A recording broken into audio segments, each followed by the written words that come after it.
Thank you very much. Upon getting the job a couple months ago, there's been two topics about what everyone's most excited about. One is obviously the first game in Assembly Hall for our staff and our new group, and tonight. And now, I think as we've all got a chance to see it firsthand, sort of understand what a special evening this is. And from me, from our staff who made the trip down, the turnout is amazing, and we appreciated a great deal you guys turning out down here in Southern Indiana for us. Feel welcome, and from the bottom of our hearts, we're really excited to be in front of you right now. I take great pride in being the head coach of Indiana. Every day that I wake up, I understand, so to speak, what I'm representing. It only gets better day by day as I get a chance to meet more and more people and get more acclimated on campus and start to talk in different pockets of the state and get to see not only the high school coaches and great fans, but just in general, what everyone knows is Hoosier Nation. It just becomes more and more inspiring, more awe-dropping, that it is a lot bigger than just basketball. But we all know what we're here to do. And we're taking great pride, not only that, but assembling a group of people that can represent sort of this room the right way. And being able to hire a staff, as everyone knows, isn't easy. You have to put together a group of people that, one, can work together, two, can handle the responsibilities that you as the head coach want executed in terms of your vision, and then three, to be able to do that with great chemistry every single day, so not only the job is getting better, but the people that you're developing and working with are getting better every day at the same point. That's our players. So the very first thing I think I did when I got off Assembly Hall the first day was really take a deep breath and say to myself, if I'm at one of the greatest basketball institutions in all of college basketball, then the most important thing I do right now is to build one of the most powerful staffs, one of the most elite college basketball coaching staffs in America, that when we play in a game, when we're out on the road recruiting, or whatever we're doing when we're in our field, that the other coaches and the other schools look and they shake their heads and say, damn.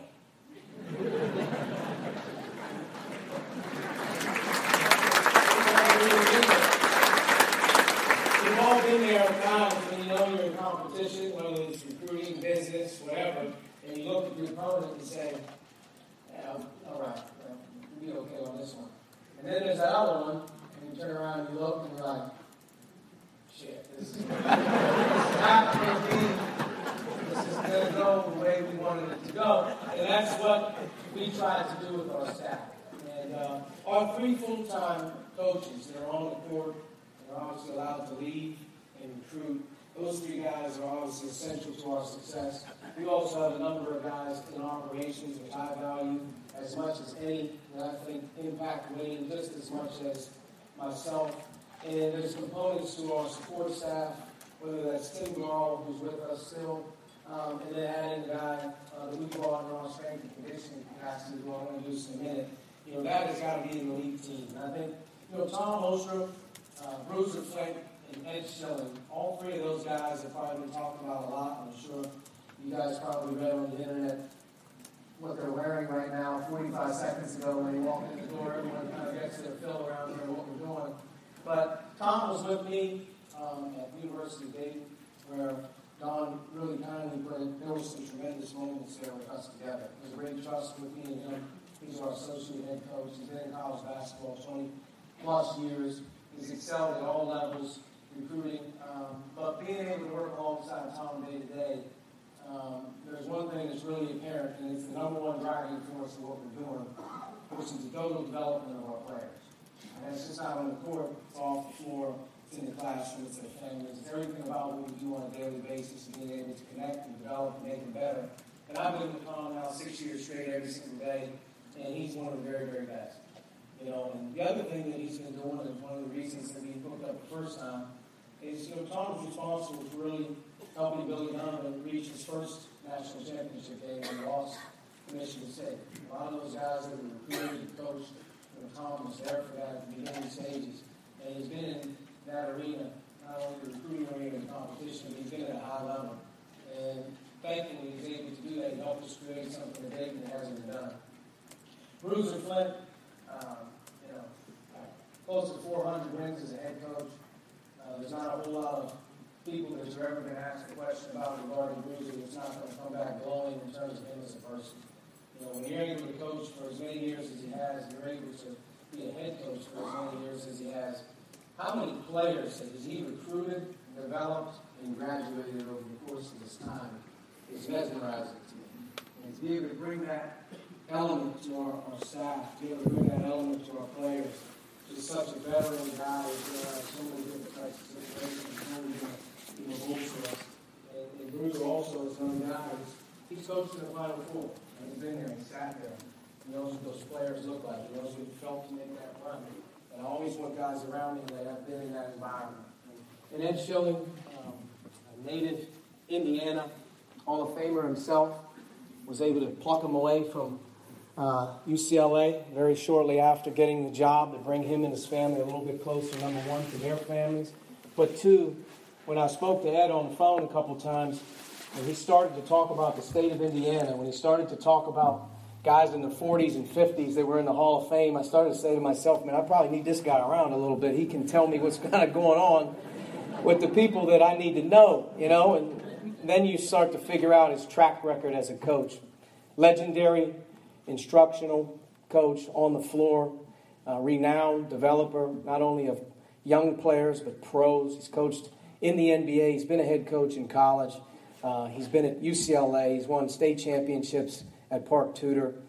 Coached Yogi Ferrell as a high school player. You start to go down that road, and it's just a different pedigree. He's a through and through Hoosier. And those three guys are really, really, I think, will be the face of sort of things that go on. And they're all very important, as I'll talk about the other guys. But those three guys, I think, really, to be honest with you, deserve a hand, because not all of them really was an easy decision. They all were coming from excellent situations. And a lot of them, to be honest with you, you take a leap of faith every once in a while in this business when you jump into the big ocean. So from me to them, I'm thankful that they're with me, and I think a round of applause for those three guys would be good.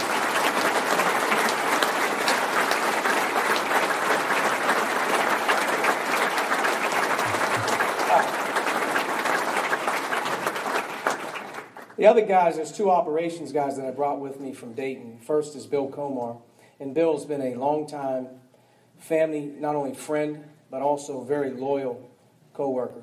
He was an assistant coach. Let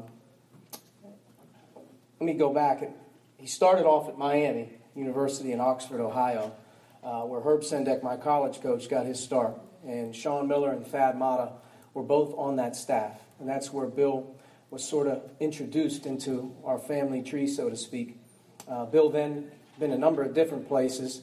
He was an assistant at Dayton at one time, and then he hooked on at Xavier for the beginning of Thad Matta and then the transition of Sean Miller's tenure there. So for about 8 straight years, Bill was a part of almost probably between 5 to 6 championship seasons and 3 Elite Eights. And there's very few people that you'll come in contact with that as a college basketball player you remember more than a guy like Bill, because his only concern every single day is not only their well-being, but it's consistently treating them with great respect and also helping them along the way to get to where they want to get to. And the hundreds of players that have been through those programs remember Bill just as much as they do Sean and Coach Matta. That gives me great confidence that how he impacts our daily routine, how he impacts us, what we schedule, how we do things that Indiana's done at the very, very highest level. Bill then joined me at Dayton, and in our 6 years there, we obviously won back-to-back conference championships and then did some things there that hadn't been done in a 50-year period of time. I really feel like without him, those things wouldn't have happened. So I'm really thankful that Bill made the jump to IU. He's going to be nothing but great on our campus.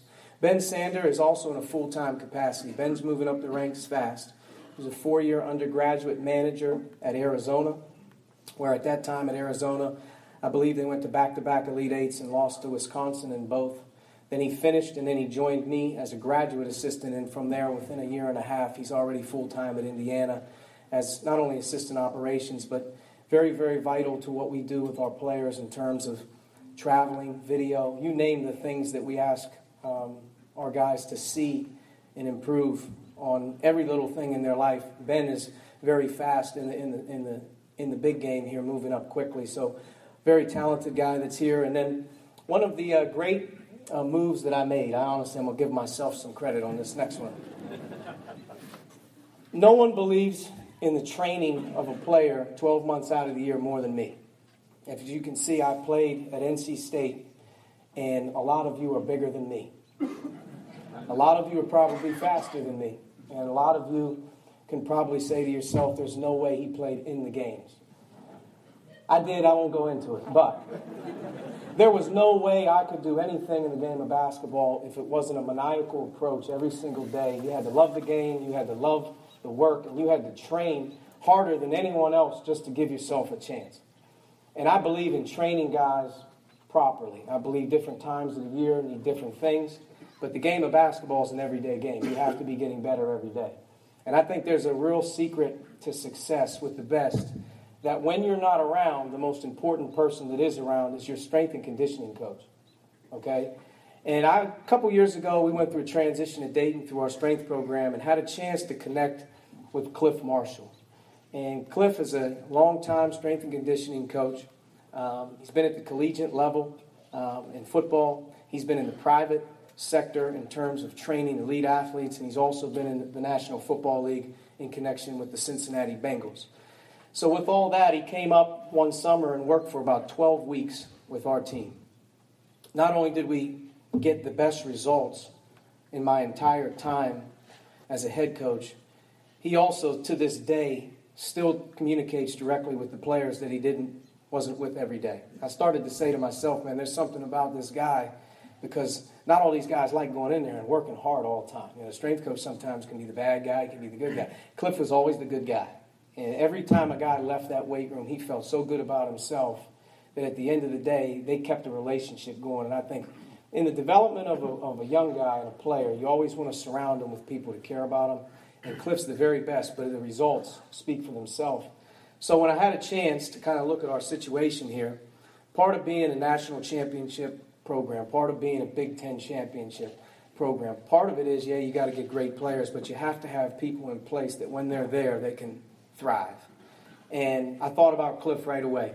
And Cliff was kind enough to John up to Bloomington one Saturday afternoon, very early on with his wife, and we kind of talked and did some things, and he thought about it, and I said to myself, he's probably going to say, man, it was a great situation, but I got it made right now. You know, I'm in Atlanta next week training A.J. Green from the Cincinnati Bengals for a week. Why do I need to go up there and mess with you in the game of basketball?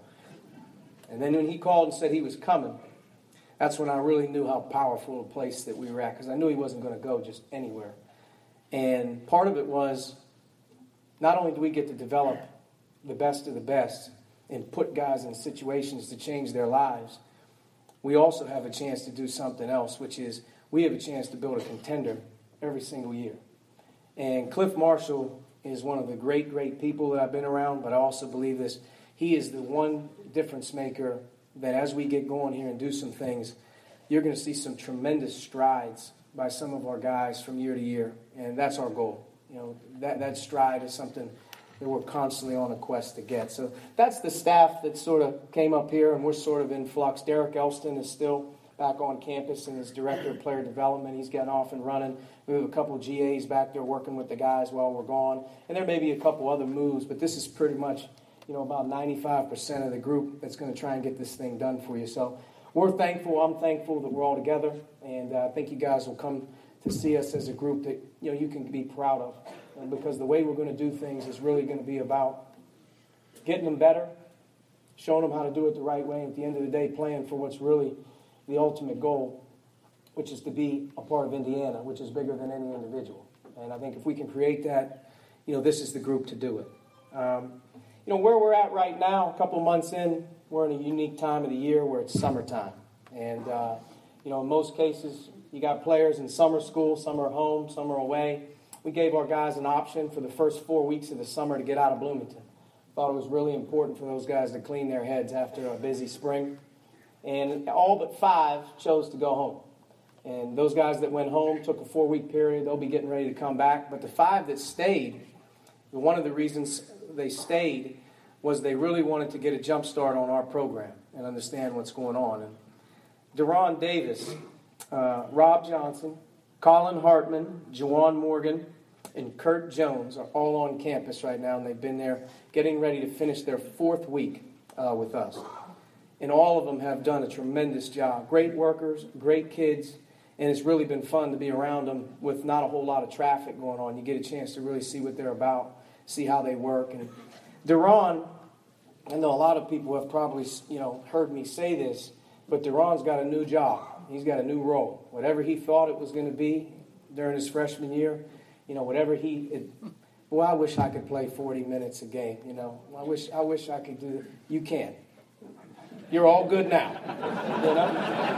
Hey, sometimes it breaks that way. You know what I mean? So Deron is in a great situation. He's got opportunity, and with opportunity comes excitement, but also comes reality. Where are you right now? Where do you have to be to do the things that you're going to be asked to do? And the first thing was change his body. Deron has to change his body. He was a big guy at the end of the spring. He's had some injuries, and he's not going to be able to do what we're asking him to do unless he's in tremendous shape. And he's off to a great start with Cliff. Deron's down 15 pounds in 3 weeks. Yeah, I won't tell you where he started because it may not be where you expected it. But Deron right now is in around that 255 range. He started around 271. He's not going to be able to do what we're asking him to do, and he's still got a long ways to go. But he's got to have a great summer in that area, and he's off to a good start. Robert Johnson, and these guys will probably attest to it. I don't know if I've been around a more driven, focused kid in the last month. Everyone kind of knows that he put his name in the draft and wanted feedback, but Rob's whole intention on that was information. I think a lot of guys do it for one reason or another. Rob wanted information on kind of where he stacked up with a lot of other guys and what would they say if they brought him in. And he got his information. He knows where he has to do. But I will tell you this, he has been about as possessed of a guy as I've been around. Not only in the pre-spring, but in these last 3 weeks, he's made a jump as a player that we haven't seen in a long time. And I think he's set up to have a great year. Now, we got to get him to talk a little bit more. He's one of those guys that sort of just goes to work and then, bang, he punches the clock and he's gone. He does his job. But, what we need Rob to do is step outside the shell a little bit. And I think Bruiser mentioned to him very early on this summer, hey, look, you're going to have to talk. You're going to actually have to say something to that guy that's next to you. And he has. He's sort of starting to get out. I was in the weight room yesterday, he and Colin, listening to him talk to one another. It's good, but he's on the court with Curtis yesterday, and he's talking to him, and I think he wants to do the right thing, so I'm excited for him. Colin, most of you guys know, is on his way back, and if you saw him 7 weeks ago, yeah, he's a great kid. Yeah, Colin, when I first got there, Colin really hadn't done much. He was about, I can't remember the time frame removed from surgery, but he hadn't done much. He was doing a little bit of the basic stuff, and he was really, his conditioning, you could tell, he was on the long road back. What a worker, though. Driven, tough, competitive, and he went for about 3 or 4 weeks. He made a lot of good strides, and then he said, I'm staying all summer. I want to be here all summer. I want to keep going. So within about a 2 more week period of time, I started to see him in these workouts, and he wasn't missing. He wasn't missing a shot where, 3 weeks ago or 4 weeks ago, he's having a hard time getting through the workout. So I started to see a little bit of what you guys already know. And then here, as we finish up a 4-week period of time, you're starting to get a really great feel in terms of confidence of how he can help us win. I think Cliff said it early on. He said, man, Colin's like having an assistant strength coach in the weight room. And these guys will tell you, when they're on the court with him one-on-one, it's just it's amazing to have that type of vibe. And what he can do for us probably is a lot more than what we can do for him. What he's going to be able to give back to us in leadership, in charisma in the locker room, and just having a guy that's all in and down on his last stretch to be able to push some guys forward. I'm knocking on wood here that he stays healthy, because if he does, he may be one of the real difference makers in this group, being able to do some things that maybe no one's going to think that we can. And the last guy is Curtis Jones. Curtis, the thing about Curtis is he's a competitive kid. I think he's really excited about his opportunity right now. He's working extremely hard, but we got to get Curtis some weight. Duran's giving his up. Curtis is grabbing Duran's and going the other direction. But Curtis has to change his body the other way for him to be a better player, and he knows that. He's aggressively going after that. I think he'll be a better player in his sophomore year than he ever imagined. I also think if he's a better player than he ever imagined as a sophomore, we have a chance to be a better team. It's just about those little things about different guys that if they're a little better, you're better. But Curtis is doing well. He's shooting the ball extremely well. He's working very hard. The biggest thing for him is when he takes the floor next season, he's got to look a lot different physically to be able to do some of the things we're going to ask him to do. So those are the 5 guys that are on campus, and they've done a great job. The remaining guys on this team will be back, just getting ready, I believe, this weekend. This weekend, starting our classes. So when we get everybody back, then the second phase of this program will start up. And then our 3 incoming freshmen who signed, Al Durham, Justin Smith, and then Clifton Moore arrive on campus on June 13th.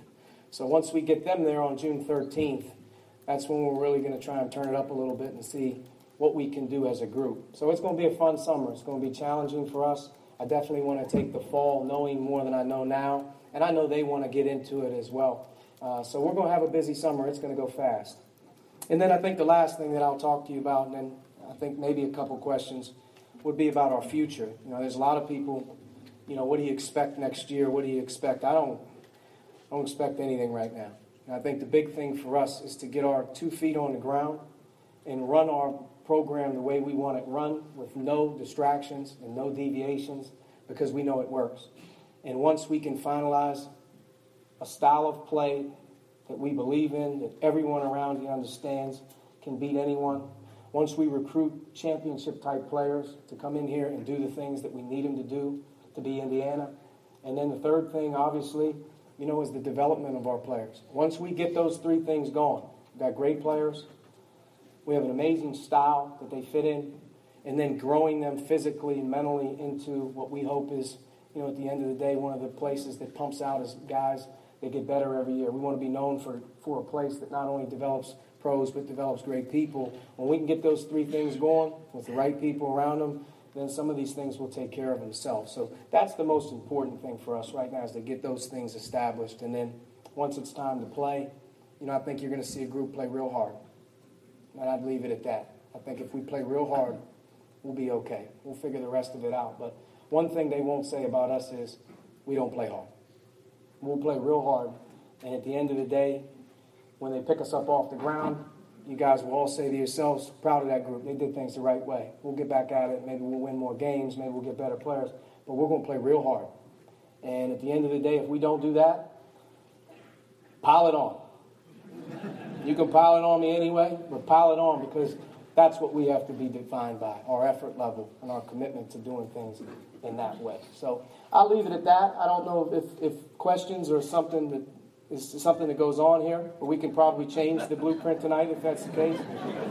I could probably give you guys a couple pieces of information that you may really want to know rather than me talking if there's a couple questions. I will say this, I can't talk about recruiting, and I do know where New Albany, Indiana is.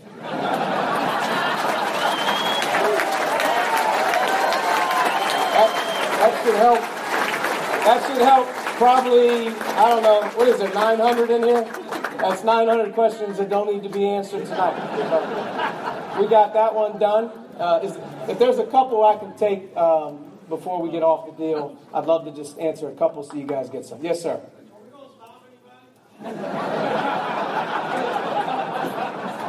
What'd you give us up? I think they asked you that question too, didn't they? We're going to try. We're going to try. Any other? Yes, sir. Well, I think Kentucky's the one that everybody wants. I think there's conversations that Fred has had and he's had with me. I think there's a great agreement that it needs to happen in time. How it happens, I don't really know how to pull that off. I think maybe Bruiser, you may be able to get this done, Bruce. Call Cal up and, hey, let's play. I'm sure he'll agree right on it. In general, though, I think in time maybe something can happen. It's conversations that need to happen. I think, in most cases, a lot of the guys that I've talked to who played at Indiana and who played at Kentucky really, grew up with that game more so than any game they've ever had. Whether it was the RCA Dome split, whether it was Freedom Hall split, those were the type of games that, those guys, grew up in. So, if it's something that's good for us, we'll always be in favor of doing it. Yes. Yeah, we're trying. We are. We're trying to get. I think that'd be a great series. I think there's a lot of people that want us to play each other so that they don't do it to us in the tournament one day. Get it out of the way so it's not uncomfortable. I think it'd be a great series, though. It's two very similar, fan bases. It's very similar, former players, traditions, great home courts. I think there's a disagreement on where it's going to start right now. I was told it would start in Bloomington. He told me he's not playing in Bloomington first. See, the thing about scheduling is everybody wants the schedule to be perfect for themselves. So when you have 350 coaches all wanting a perfect schedule, it doesn't always work that way. But we're working hard on the schedule. Things about the schedule I think that everybody needs to realize here in the future is the potential of our conference changing to more games. That's something that if the Big Ten really amps it up in a year or 2 or 3 years and goes to maybe a 20-game regular season, that really changes the landscape of what we have the ability to do, in many ways with our non-conference. We're in Indianapolis right now. Every other Notre Dame and Butler. That's a great game, a great opponent. It's in Indy. You're looking at an ACC Big Ten opponent every year, and you're also looking potentially of a Big East Big Ten opponent every year, which you don't really know where those are going to be or when or who at the right time. So scheduling is becoming a little bit more tricky, but we definitely have got some things I think that down the line that when they do happen, they'll be announced. I think it'll be good for our fans. Any other ones? I'll take one more. Right here.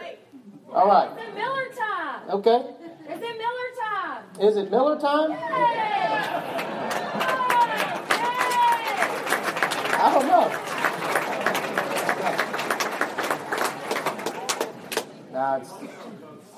We all hope so too, but I don't know if it's Miller time. I think in general it's just our time. We got to do this thing together. I'll take one more right there in the back. Future recruits that have signed, I can talk about. Those 3 guys that are coming to our campus on June 13th. Al Durham from Georgia, committed early, was all in with Indiana before probably anybody. I got a chance to see Al play in the same circuits that a lot of these guys probably did. He's a long, athletic, slender guard who can score. And he's got really good size. He's got a frame that's going to fill out. And I think he's a guy with a skill set and how he plays. I think he'll fit in nicely with what we do. Justin Smith out of Illinois, probably the one I've seen more the most coming out of Illinois.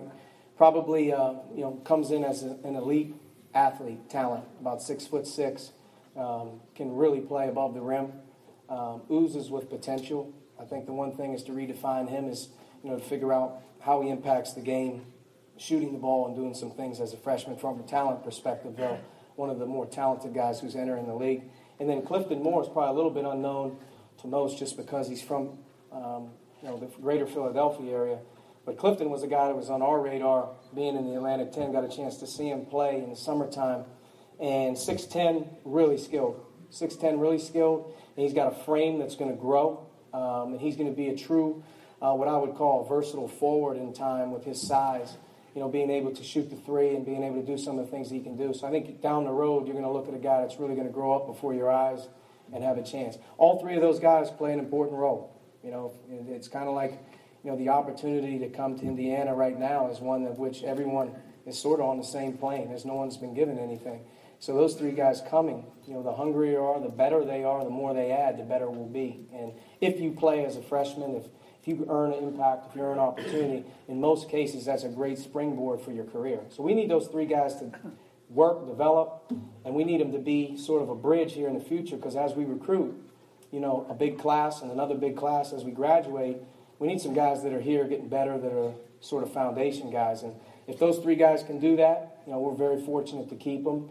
And, moving forward, I think they're all going to have a great opportunity to help. So they're all tremendous kids. And in general, I've said this a number of times, they love Indiana. Their families love Indiana. They love their experience on campus. So, to me, that's as exciting as anything. So, again, thanks for coming out tonight. Appreciate it. And it was great having us here. And we'll see you guys soon. All right? Thank you.